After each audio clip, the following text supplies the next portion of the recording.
Hello friends, तो आज के इस वीडियो में क्लास 11th का चैप्टर 11 कॉनिक सेक्शन शंकु, उसको हिंदी मीडियम में बोलेंगे शंकु परिच्छेद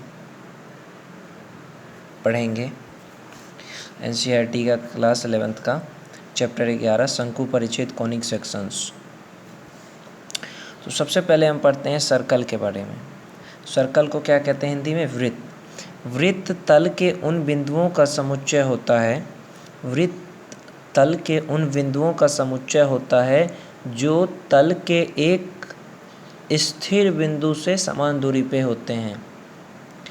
वृत्त क्या है? तल के बिंदुओं का समुच्चय है जो तल के एक स्थिर बिंदु को क्या बोलते हैं? केंद्र से समान दूरी पे होते हैं। स्थिर बिंदु को वृत्त का केंद्र कहते हैं, सेंटर। और वृत्त पर किसी एक बिंदु के केंद्र से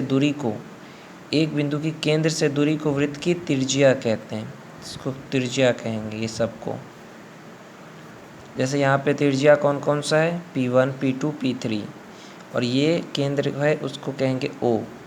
तो OP1 इक्वल OP2 OP3, इसको कहते हैं इकाई वृत्त। ये एक्स एक्सिस, ये वाई एक्सिस, इसमें एक वृत्त है, ये उसकी त्रिज्या है, ये उसकी स्थिर बिंदु है जो है एच के, और ये एक बिंदु है जिसका मान है एक्स वाई। तो वृत्त का समीकरण क्या होगा? वृत्त का केंद्र क्या है? एच के, सेंटर त्रिज्या आर,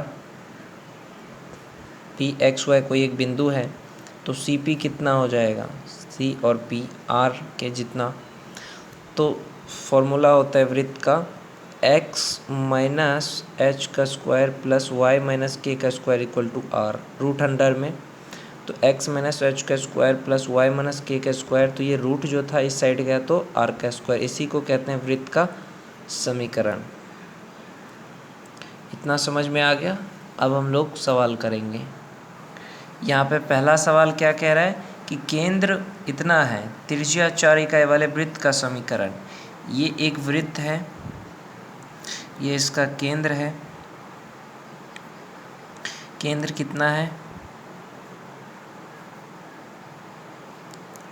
त्रिज्या कितना है आपका? 4 है। तो वृत्त का समीकरण क्या होगा? वृत्त का समीकरण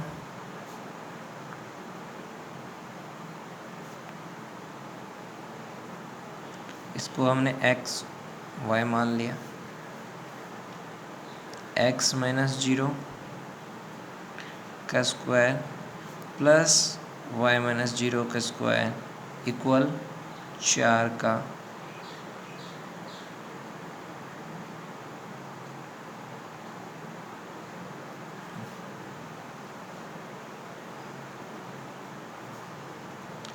एक्स का स्क्वायर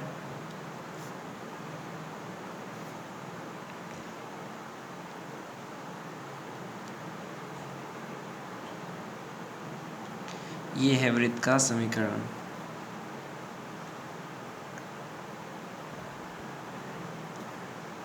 और अगर यहाँ पे मैंने कहा होता कि आपका जो त्रिज्या है वो r है, मान लो त्रिज्या r है, तो क्या होगा? X square plus Y square is equal to R का स्क्वायर।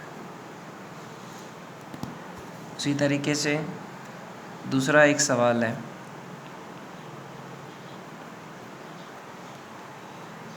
कि केंद्र -3, 2 तथा त्रिज्या 4 इकाई वाले वृत्त का समीकरण। केंद्र कितना दिया हुआ है? -3, 2 तथा त्रिज्या 4 इकाई वाले वृत्त का समीकरण ज्ञात करना है। तो केंद्र पहले वृत्त बनाइए, यहाँ पे वृत्त बनाइए। केंद्र कितना है आपका? केंद्र हमारा है -3, 2, त्रिज्या 4 है, एक्स वाई मान लेते हैं। तो वृत्त का समीकरण क्या होता है? x माइनस, तो इधर प्लस हो गया, प्लस y माइनस 2 4 का, ये हो गया वृत्त का समीकरण।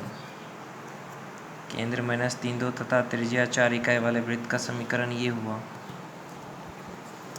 अब तीसरा सवाल है वृत्त x² + y² 8x + 10y - 8 = 0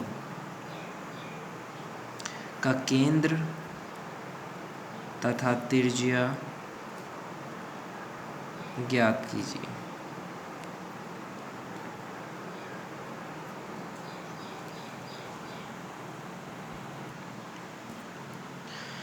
तीसरा सवाल क्या था? वृत्त x² + y² + 8x + 10y - 8 = 0 का केंद्र तथा त्रिज्या ज्ञात कीजिए।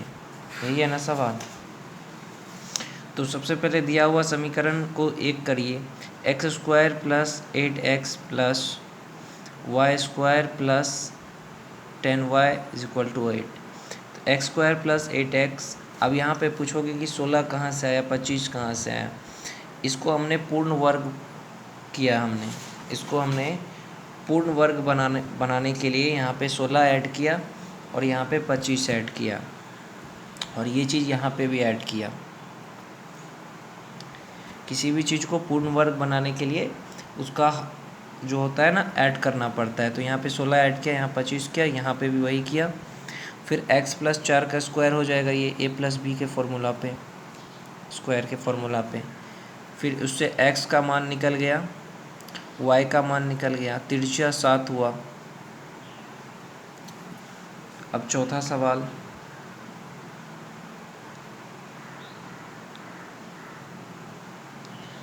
बिंदुओं 2 - 2 और 3 4 से होकर जाने वाले उस वृत्त का समीकरण ज्ञात कीजिए जिसका केंद्र रेखा x + y2 पर स्थित है।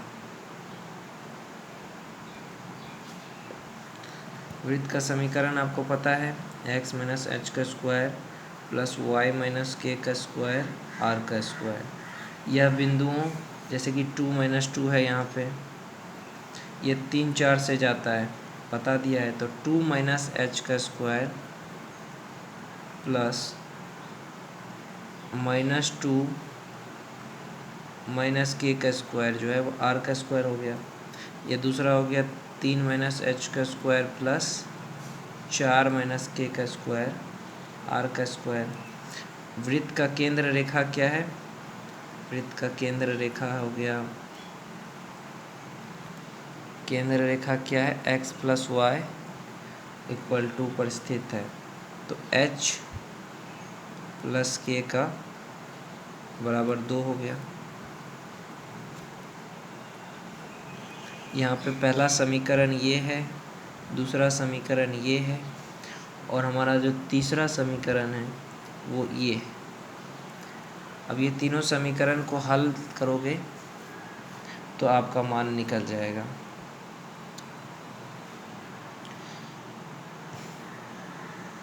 h हो जाएगा 0.7, k हो जाएगा 1.3, r² हो जाएगा 12.58। तो इसका हो गया x - 0.7 का स्क्वायर, y - 1.3 का स्क्वायर, तो 12.58। यहाँ पे सॉल्व कर दिया, समीकरण में मान रखते गए, आंसर आ गया।